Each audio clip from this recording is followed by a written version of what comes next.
नमस्कार, आपका बहुत बहुत स्वागत है इस खास कार्यक्रम में। मैं हूं आपके साथ अभिषेक तिवारी। आज के हमारे प्रोग्राम का जो थीम है कि सर्वाइकल से कैसे सर्वाइवल, यानी कि कैसे हम इससे निजात पा सकते हैं। दोस्तों, आपको पता होगा कि एक्ट्रेस और मॉडल पूनम पांडे का शुक्रवार यानी कि 2 फरवरी को निधन हो गया। मीडिया रिपोर्ट्स के मुताबिक वे सर्वाइकल कैंसर की शिकार थी। दुनिया भर में सर्वाइकल कैंसर और इसके कारण मौत के मामले पिछले कुछ दशकों में तेजी से सामने आ रहे हैं, या कहें कि तेजी से बढ़ रहे हैं।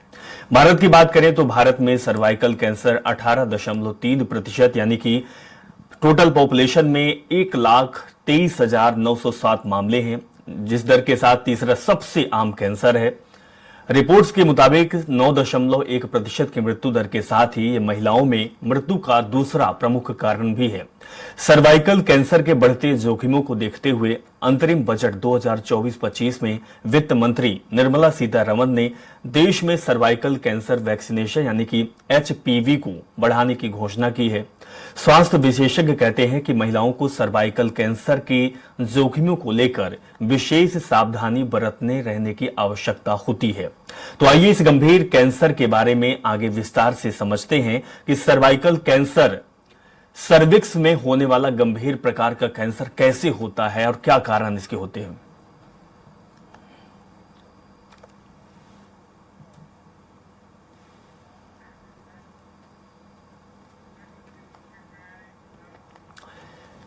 तो एक्ट्रेस पूनम पांडे की सर्वाइकल कैंसर से मौत के बाद स्वराज संवाददाता विनोद शर्मा ने गजरा राजा मेडिकल कॉलेज के डीन और कैंसर विशेषज्ञ डॉक्टर अक्षय निगम से खास बातचीत की है और समझा है कि सर्वाइकल कैंसर आखिर कैसे खतरनाक है और ये कैसे होता है। एक्ट्रेस पूनम पांडे की सर्वाइकल कैंसर से मौत हुई है। सर्वाइकल कैंसर कितना घातक है, किस तरह से इससे बचा जा सकता है, इसके लिए हमारे साथ मौजूद हैं डॉक्टर अक्षय निगम, जो कि विशेषज्ञ हैं कैंसर, और इसके साथ साथ गजरा राजा मेडिकल कॉलेज के डीन हैं। डॉक्टर साहब, आपका स्वराज एक्सप्रेस में स्वागत है। पूनम पांडे जी की जैसे मौत हुई है, सर्वाइकल कैंसर कितना घातक है और क्या इससे बचाव है, क्या है? यह आज ही सुबह मीडिया के माध्यम पर जो बहुत ही दुखद है, किसी भी की मृत्यु होना दुखद है, किंतु पूनम पांडे जो कि एक्ट्रेस थी, मॉडल थी, उनकी मृत्यु सर्वाइकल बच्चेदानी के कैंसर से हुई है।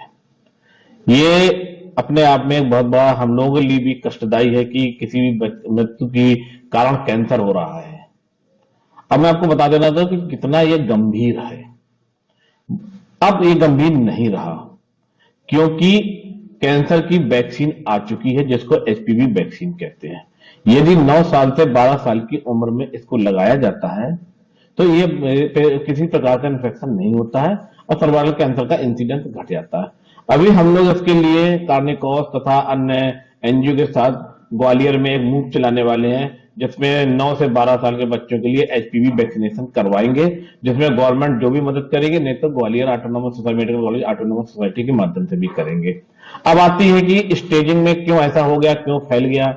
जी हाँ, पूनम पांडे जी ने ध्यान नहीं दिया होगा। स्टेजिंग, यदि अर्ली स्टेज में बीमारी पकड़ जाती तो जरूर कैंसर उनका हो सकता था, वो ठीक भी हो सकती थी। लेकिन अगर जैसे बचाव की हम बात करें या सिम्टम्स की बात करें, तो बहुत सारे लोग ऐसे होते हैं जो सर्वाइकल उनको रहती है, इसको लेकर फिजियो के पास जाते रहते हैं और तमाम अपने हिसाब से नस खिंचवाना, ये सब करना रहता है। तो इसका बचाव कैसे है और इसकी जानकारी कैसे आम आदमी को मिल पाएगी? देखिए, कैंसर का बचाव प्रिकॉशन ही है। जैसे मैंने आपको बताया कि प्रिकॉशन के लिए सबसे इंपॉर्टेंट चीज है आज के वक्त पे वैक्सीनेशन। सर्वाइकल कैंसर का वैक्सीन आ चुकी है, 9 से 12 साल की हर बच्ची को लगवाना चाहिए। उसके बाद उसकी लाइफ स्टाइल, पूनम पांडे एक एक्ट्रेस थी, मॉडल थी, बिल्कुल लाइफ स्टाइल उनकी थोड़ी सी अच्छी और उच्च कोटि की रही होगी। उस उच्च कोटि के दुष्प्रभावों की वजह से ही ये होता है।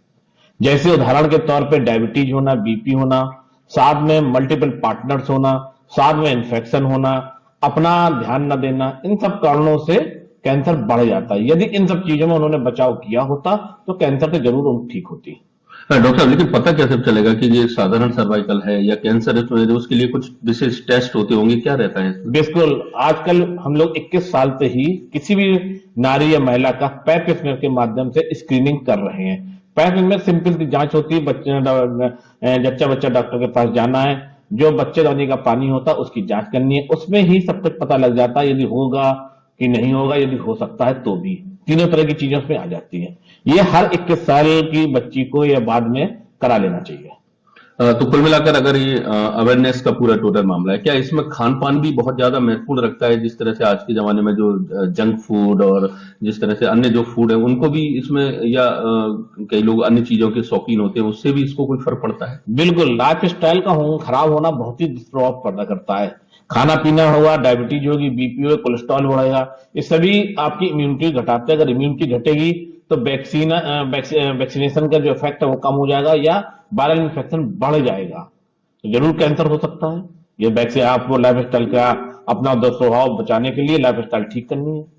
हाँ बिल्कुल। तो ये थे हमारे साथ डॉक्टर अक्षय निगम जी, जो बता रहे थे कि किस तरह से सर्वाइकल कैंसर से बचा जा सकता है, या फिर उसको लेकर जो वैक्सीनेशन है वो भी कराई जा सकती है, ताकि भविष्य में इस तरह से किसी की मौत ना हो। ये बेहद दुखद मामला है कि पूनम पांडे की इस तरह से मौत हुई है। कैमरामैन विजया के साथ ग्वालियर से स्वराज के लिए विनोद शर्मा। तो सर्वाइवल कैंसर क्या होता है, क्यों होता है, कैसे इससे निजात मिल सकता है, इस कार्यक्रम में हमारे साथ डॉक्टर मालती भोजवानी जी जुड़ गई हैं, जो कि गायनेकोलॉजिस्ट हैं। मैम, आपका बहुत बहुत स्वागत है। मैम, आपसे ये जानना समझना चाहते हैं, क्योंकि जो ये बीमारी है, जो ये कैंसर है, हालांकि लोग बहुत कम जानते हैं लेकिन बहुत खतरनाक है। आखिर क्या है सर्वाइकल कैंसर और ये कैसे होता है, क्या कारण इसके होते हैं मैम?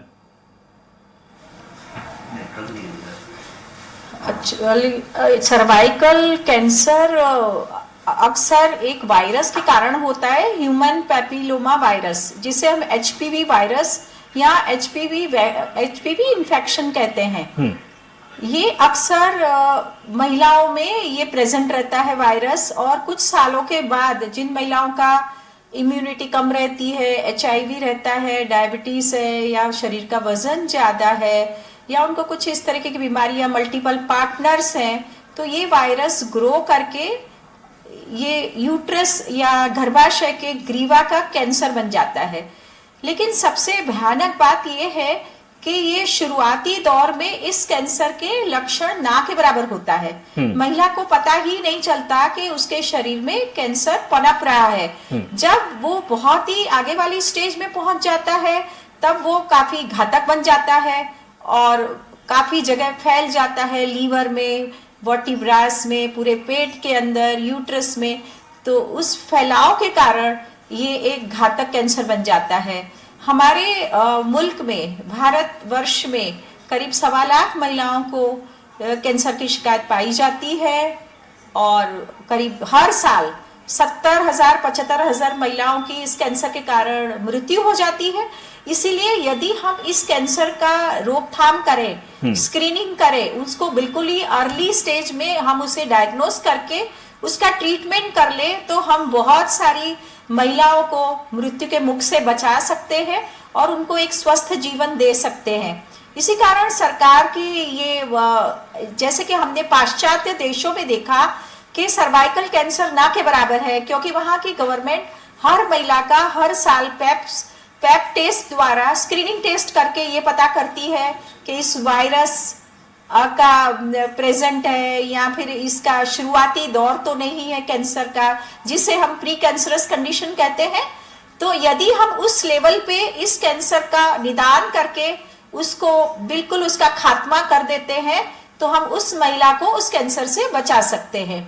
इसी कारण सर्वाइकल कैंसर वैक्सीन है, जो सर्वावेक है, वो लगाना आजकल के जमाने में बहुत ही जरूरी हो गया है, और शादीशुदा महिलाओं के लिए लगाना ये बहुत ही जरूरी है। तो मैम, क्या ये वैक्सीन जो है वो हर महिला को लगाना जरूरी है? हाँ, जैसे हम ये जानते हैं कि हर महिला आगे चल के वो शादी करेगी और सेक्सुअल रिलेशनशिप में रहेगी। इसी कारण ये जो वायरस है, ह्यूमन पैपिलोमा वायरस, ये ह्यूमन कांटेक्ट से, या हम जैसे कहेंगे कि सेक्स संबंधों के दौरान ये फैलता है, और कभी कभी इम्यूनिटी लेवल लो रहता है, किसी को एचआईवी बीमारी है, एड्स की बीमारी है, या फिर अंग प्रत्यारोपण हुआ है, जैसे डोनेशन हुआ है, किसी किडनी ट्रांसप्लांट हुआ है, कुछ ऐसी चीजें कैंसर की, और कुछ बीमारियां हैं जिसमें बॉडी के फ्री ऑक्सीजन या फ्री रेडिकल्स की मात्रा ज्यादा है, या इम्यूनिटी लेवल्स कम है, तो उनमें ये कैंसर होने की संभावनाएं बन जाती है। और हमारी सभी महिलाएं करीब करीब सभी कुछ सालों के बाद वो शादी के बंधन में बनती है। जी। इसी कारण शुरुआती स्टेज में जैसे 9 साल से 13 साल की कन्याओं में इस कैंसर के जो रोग निरोधी टीके हैं वो करीब करीब 2 टीके लग जाने चाहिए, इसलिए ये रोकथाम में बहुत ही हेल्प करते हैं। अच्छा मैम, जैसे कि आपने बताया कि इसके जो शुरुआती लक्षण होते हैं वो आम तौर पर महिलाएं जान नहीं पाती हैं, तो आखिर जो स्टेजिंग है वो कैसे पता चलेंगे, किन मतलब कौन सी जांच होगी, किन माध्यम से हम पता लगा पाएंगे कि शायद वो भी इस कैंसर के शिकार हो चुके हैं? स्टेजिंग का पता कैसे लगेगा? बिल्कुल, एक तो स्टेजिंग का पता लक्षणों से लगता है, जैसे हमारे ग्रामीण परिवेश की महिलाएं अक्सर अपनी जो भी तकलीफें हैं वो छुपाती है। तो मोटे मोटे तौर पे मैं ये कहूंगी, यदि लक्षणों में बहुत ज्यादा मात्रा में सफेद पानी आना या संभोग के बाद ब्लीडिंग होना, या फिर उनके शरीर का वजन कम है या उनको और कोई बीमारी है, संभोग के दौरान बहुत ज्यादा पेन होना, कमर दर्द होना, और यदि एक बार माहवारी बंद हो जाती है जिसे हम मेनोपॉज कहते हैं, मेनोपॉज के बाद यदि कोई ब्लीडिंग होती है तो महिला को तुरंत सजग हो जाना चाहिए। और वैसे भी महिलाओं को 30 साल की उम्र के बाद हमेशा हर साल अपने डॉक्टर, गायनिक डॉक्टर के पास जाके अपना फिजिकल परीक्षण या जिसे शारीरिक परीक्षण हम कहेंगे, फिजिकल एग्जामिनेशन, अपना चेकअप, अपना पेप टेस्ट करवाना चाहिए। और गर्भाशय के मुख का जो जांच होती है जिसे हम पेप टेस्ट कहते हैं, कॉल्पोस्कोपी कहते हैं, सर्वाइकल बायोप्सी कहते हैं, ये सारी जांचें यदि आप डॉक्टर के पास जाते हैं, कोई भी महिला डॉक्टर के पास जाती है तो डॉक्टर उनका भली भांति परीक्षण करके उनको ये बता सकते हैं कि अंदर छाला है या खराब पानी आ रहा है या फिर और कुछ ऐसा लक्षण मिल रहा है, तो डॉक्टर तुरंत उसका टेस्ट करते हैं, उसकी बायोप्सी करते हैं और जो कैंसर के शुरुआती स्टेजिंग है वो बायोप्सी के माध्यम से ही हम कर सकते हैं। मालती मैम, आपसे ये भी जानना समझना चाहेंगे कि जिस तरीके से ये कैंसर इतना खतरनाक है, हालांकि अमूमन और हम लोग जानते हैं कि कैंसर लाइलाज है, इसका कोई इलाज नहीं है, क्या शुरुआती तौर पर या शुरुआती अगर लक्षण कुछ दिखते हैं जो सिम्टम्स आपने बताया है, तो क्या इन लक्षणों के सहारे कोई इलाज इसका है कि ज्यादा ना फैल पाए या सुरक्षित हो पाए? बिल्कुल, वही मैं कह रही हूँ, यदि शुरुआती दौर में या जिसे हम प्री कैंसरस कंडीशन, जिसे कैंसर सेल्स में तब्दील होने के पहले यदि हम इस कंडीशन को डायग्नोज कर लेते हैं, निदान कर लेते हैं, तो हम बिल्कुल अच्छी तरह से इसका इलाज कर सकते हैं। जो वो एरिया कैंसर वाला होता है उसको हम लेजर के माध्यम से उसको समाप्त कर सकते हैं और पेशेंट को हर 6 महीने या 12 महीने में उसको चेकअप के लिए, स्क्रीनिंग टेस्ट के लिए हम उसके पेप टेस्ट, कॉल्पोस्कोपी कर सकते हैं। यदि हमें लगता है कि ना ये कैंसर प्रारंभिक अवस्था में है, तो यदि महिला के संतान उत्पत्ति का कार्य है वो समाप्त हो गया है, तो उसका यूट्रस का ऑपरेशन या पूरी गर्भाशय ग्रीवा के साथ निकाल के, सर्विक्स को भी हम उसका ऑपरेशन करके उसको हम रिमूव कर देते हैं। उसका ऑपरेशन करने के बाद ये कैंसर वहीं पे समाप्त हो जाता है, उसको आगे बढ़ने का उसका कोई जरिया नहीं रहता है। इसीलिए यदि महिला सतत अपने डॉक्टर के कांटेक्ट में रहती है, उससे हर साल अपना परीक्षण करवाती है, तो जरूर से ये कैंसर शुरुआती दौर में हम उसे डायग्नोस कर सकते हैं। और हर महिला को हर डॉक्टर यही सलाह देते हैं कि हर साल अपना पेप स्मीयर टेस्ट करवाएं, यदि डॉक्टर समझते हैं तो बायोप्सी करवाएं और अल्ट्रासाउंड अपना करवाएं। उसी के माध्यम से हम इस कैंसर का डायग्नोस करके उसको हमेशा के लिए समाप्त कर सकते हैं। मैम, आपसे आपके प्रैक्टिकल बेस पे आपसे जानना चाहेंगे, क्योंकि आप खुद गायनी डिपार्टमेंट की हैं, जो पेशेंट आपके पास आती हैं वो महिलाएं जो इस तरीके के लक्षण पाए जाते हैं, उनका क्या ट्रीटमेंट आप करती हैं, किस तरीके से उनको समझाती हैं? और आपसे ये भी जानना चाहेंगे कि क्या महिलाओं में ये जागरूकता है, क्योंकि आपके पास भी ऐसे पेशेंट अगर आते हैं तो किस तरीके का फिर वो उनको आप हैंडल करती हैं? बिल्कुल, महिलाओं में जागरूकता हमें देना बहुत ही जरूरी है, खास तौर पे ग्रामीण परिवेश की जो महिला हैं जिनका खान पान सही नहीं है, माल नरिश्ड होती है, उनके लिए जो चिकित्सा सुविधाएं हैं वो दूर दराज गाँव में रहती है, वो जल्दी से अपने डॉक्टर्स के पास पहुंचती नहीं है। तो हमें ये सतत कोशिश करना चाहिए कि ग्रामीण इलाके की जो भी महिलाएं आती है, हमें उसे काउंसलिंग करना चाहिए कि यदि आपको इस तरीके के लक्षण है, गंदा पानी आ रहा है, ब्लीडिंग हो रही है, संभोग के दौरान कोई तकलीफ है, पेट में दर्द है, कुछ इस तरह के लक्षण हैं, तो आपको जरूर से अपने डॉक्टर से चेकअप करना चाहिए। और जो भी टेस्ट डॉक्टर प्रिस्क्राइब करते हैं, जैसे हम पेप्समियर करते हैं, बायोप्सी करते हैं या गर्भाशय का ऑपरेशन करने की सलाह देते हैं, ये सारी सलाहों को मानना है। लेकिन ग्रामीण परिवेश में अक्सर महिलाएं बहुत ही लेट आती है, मतलब ज़्यादा बढ़ जाते हैं, जब उनको अधिक मात्रा में ब्लीडिंग होती है, रक्तस्राव होता है, उनको पेट दर्द होता है, शरीर का वजन गिर जाता है, तो यदि वो प्रारंभिक अवस्था में आ जाएं तो हम उनका बहुत अच्छी तरह से इलाज कर सकते हैं और उनको डेफिनेटली कैंसर से हम बचा सकते हैं। इसलिए मैं समझती हूँ कि हर महिला जब भी डॉक्टर के पास अपना चेकअप कराने हमारे पास आती है, जैसे उसकी उम्र 30 वर्ष से 45 वर्ष के बीच में है, तो जरूर से उसको पेप टेस्ट करने की सलाह देते हैं और उसको जो सर्वाइकल कैंसर वैक्सीन है वो लगाने की सलाह देते हैं कि यदि उन्होंने शुरुआती दौर में उसे मिस किया है तो फिर हम उसको 45 साल की उम्र तक भी सर्वाइकल कैंसर का वैक्सीन हम उनसे दे सकते हैं, क्योंकि इस वैक्सीन से भी हमें काफ़ी हमारी महिलाओं को सुरक्षा चक्र कैंसर से मिल सकता है। इसलिए आने वाली महिलाओं के साथ हर एक गायनेकोलॉजिस्ट को उनका स्क्रीनिंग टेस्ट, उनका सोनोग्राफी और सर्वाइकल कैंसर लेने की वैक्सीन के बारे में ज़रूर बताना चाहिए। और साथ में हमारे जो स्वास्थ्य विभाग हैं वो पैम्पलेट्स बांट सकते हैं, ANMs को या हेल्थ वर्कर्स को ट्रेनिंग दे सकते हैं पेप टेस्ट करने की, या महिलाओं में जागरूकता बढ़ाने के हम कोई शिविर रख सकते हैं, कैंसर डायग्नोसिस के शिविर रख सकते हैं, महिलाओं को खान पान के बारे में और पर्सनल हाइजीन के बारे में बता सकते हैं और उनको हमेशा डॉक्टर के पास जाने की और अपना स्क्रीनिंग टेस्ट करवाने की सलाह जरूर दे सकते हैं। हम इस तरह से महिलाओं में सर्वाइकल कैंसर के बारे में, क्योंकि ये कैंसर छुपा हुआ कैंसर है, एकदम से शरीर के अंदर रहता है और शुरुआती दौर में किसी को भी पता नहीं चलता कि ये कैंसर अंदर फैल रहा है। इसीलिए महिला को खुद को जागरूक रहना और उसको इस बात के लिए जागरूक करना, उसको सिखाना, हर चीज का बहुत ही ज्यादा महत्व है और हमें इसी दिशा में आगे बढ़ना चाहिए। बिल्कुल, तो मालती मैम जागरूकता बहुत जरूरी है। मालती मैम हमारे साथ डॉक्टर अनुराधा सिंह जी जुड़ गई हैं, जो एडिशनल डायरेक्टर हैं फोर्टिज हॉस्पिटल की। अनुराधा जी आपका भी बहुत बहुत, आराधना जी माफ करिएगा, बहुत बहुत स्वागत है आपका। आराधना जी, जिस तरीके से डॉक्टर मालती मैम बता रही थी कि सर्वाइकल जो कैंसर है बेहद खतरनाक है, लेकिन शुरुआती लक्षण के माध्यम से ही इसका इलाज है और इसको पहचाना जा सकता है। लेकिन जिस तरीके से अभी एक केस भी सामने आया, पूनम पांडे का जो मॉडल एक्ट्रेस है, उनकी जान चली गई सर्वाइकल कैंसर की वजह से। अब बड़े बड़े लोग जो सेलिब्रिटी हैं वो तक नहीं समझ पाते, नहीं जान पाते और सुरक्षा नहीं अपना पाते, तो फिर आम लोग, आम महिलाएं जो शहर के भी हैं और ग्रामीण क्षेत्रों की भी हैं, कैसे अपना ध्यान रख पाएंगे? और क्या वाकई में सर्वाइकल कैंसर इतना खतरनाक है कि लोगों की जान भी चली जाती है?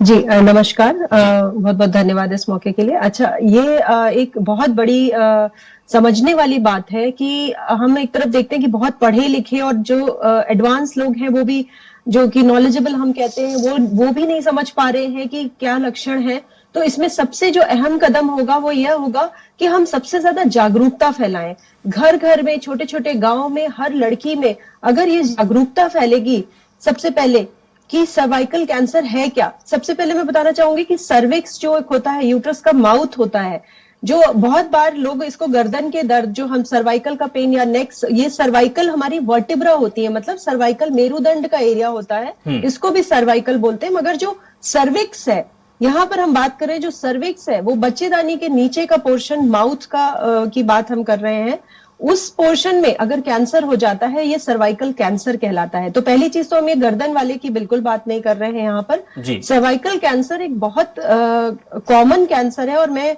बताना चाहूंगी कि ब्रेस्ट कैंसर के बाद ये दूसरा सबसे कॉमन कैंसर है महिलाओं में पाया जाने वाला।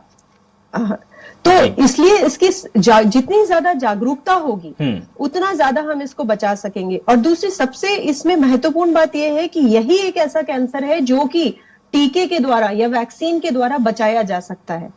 जी। तो सबसे प्रिवेंशन जो है वो बहुत बड़ा ट्रीटमेंट का पार्ट होता है। बचाना, सबसे पहले रोग की जागरूकता बहुत जरूरी है मेरे हिसाब से।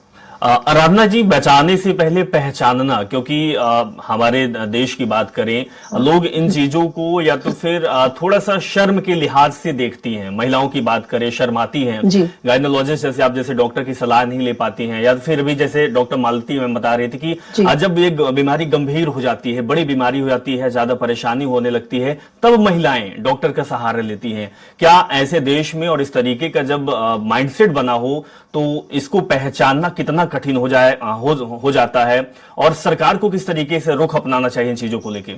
देखिए, सबसे पहले कि सर्वाइकल कैंसर को पहचानना जो है, सबसे पहले जागरूक होना। जस्ट कि हमारे को अगर किसी भी महिला को अगर बहुत ज्यादा कोई सफेद पानी जा रहा है या बदबूदार पानी जा रहा है या कभी इरेगुलर ब्लीडिंग हो रही है, जो माहवारी की जो ब्लीडिंग होती है, उसके अलावा बीच में कभी भी ब्लीडिंग या डिस्चार्ज हो रहा है, तो सबसे पहले तो डॉक्टर के पास तुरंत जाना दिखाने के लिए।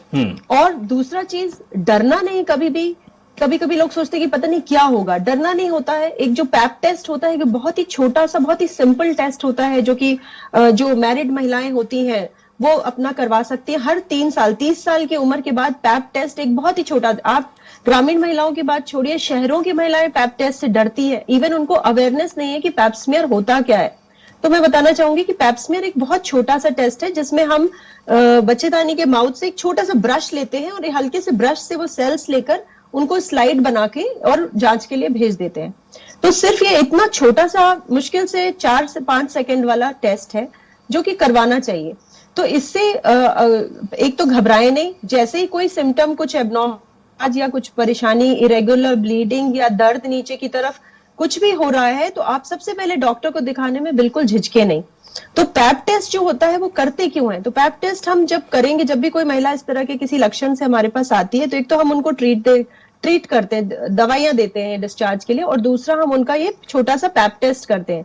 ये पैप टेस्ट 30 साल की उम्र के बाद हर महिला को मैं कहना चाहूंगी, जितने भी लोग यहाँ पर सुन रहे हैं, हर महिला को हर 3 साल में ये छोटा सा पैप टेस्ट जरूर कराना चाहिए, जिससे कि कैंसर, सर्वाइकल कैंसर के अर्ली लक्षण डिटेक्ट हो जाते, पता चल जाता है कि क्या हो रहा है। और सरकारी जो, अब जहां तक कि गवर्नमेंट की बात है, सरकार ऑलरेडी पैप स्मीयर टेस्ट वगैरह सब मुफ्त में अस्पतालों में करवा रही है, तो कोई भी महिला जाके इसका लाभ उठा सकती है। और अब ये एक बहुत अच्छा कदम जो इस बजट में आया है कि सर्वाइकल कैंसर का वैक्सीनेशन लगवाया जा रहा है। तो ये बहुत ही मैं कहना चाहूंगी कि बहुत अच्छा कदम है सरकार का, जिससे, और बहुत समय से इसकी प्रतीक्षा हो रही थी कि कब ये वैक्सीन हमारी जो यंग लड़कियां हैं, 9 साल से लेके 14 साल की लड़कियों को शुरू से ही लगना शुरू हो जाएगा। तो इस वैक्सीन से, ये जो टीका सर्वाइकल कैंसर का लगता है, ये टीका हमें ह्यूमन पैपिलोमा वायरस से बचाता है। एचपीवी मतलब ह्यूमन पैपिलोमा वायरस, जो कि 99% सर्वाइकल कैंसर के केसेस में पाया जाता है, और उनका कारण है, मैं कहूंगी। तो ये पैपिलोमा वायरस से हम पहले ही बच्चों को प्रोटेक्ट कर दें, जिससे कि उनको ये वायरस का इन्फेक्शन अगर हो भी तो इतना सीवियर ना हो कि कैंसर हो पाए। तो इसकी इम्यूनिटी के लिए लगाया जा रहा है। अच्छा मैम, एक चीज और आखिरी सवाल आपसे है कि जैसे आपके पास पेशेंट्स आते हैं, तो कितना खर्चा आता है इन जांच में, और इसके साथ ही जब ट्रीटमेंट चालू हो जाता है, अगर शुरुआती लक्षण में पता चल जाए तो? देखिए, सबसे पहले तो शुरुआती लक्षण में मैं कहना चाहूंगी कि कैंसर बनने में बहुत समय लगता है। अगर कोई महिला रेगुलर रूप से अपना नियमित रूप से चेकअप करवा रही है, और या हर 3 साल में सिर्फ एक छोटा सा पैप स्मीयर करवा रही है, जो कि फ्री है, सरकारी अस्पतालों में फ्री है, और प्राइवेट अस्पतालों में 500 से लेके 1000 रुपए का टेस्ट है। ये बहुत महंगा टेस्ट नहीं है। चलिए, तो बिल्कुल आराधना जी, बहुत बहुत शुक्रिया, आप हमारे साथ जुड़ी, और डॉक्टर मालती भी हमारे साथ जुड़ी थी, आपका भी बहुत बहुत धन्यवाद। तो जिस तरीके से ये बड़ी बीमारी सामने आ रही है, सर्वाइकल कैंसर, तो इसको जानना, परखना, लक्षण को पहचानना, और सबसे बड़ी बात है जागरूकता। अगर आप जागरूक हैं तो आप इस बीमारी से निजात पा सकते हैं। तो आपको जागरूक रहना होगा। सबसे बड़ी बात, अगर जिस तरीके से डॉक्टर्स ने बताए हैं कि लक्षण आपको समझ में आता है, महिलाओं को समझ में आता है, तो तुरंत गायनी डिपार्टमेंट में जाएं, डॉक्टर से सलाह लें और जांच कराएं, क्योंकि लाइलाज बीमारी है, बड़ी बीमारी है और बहुत खतरनाक है। तो जब शुरुआती लक्षण का पता चलेगा तभी आप इससे निजात पा सकते हैं, बच सकते हैं। फिलहाल इस कार्यक्रम में इतना ही। जुड़े रहें और देखते रहें स्वराज एक्सप्रेस। नमस्कार।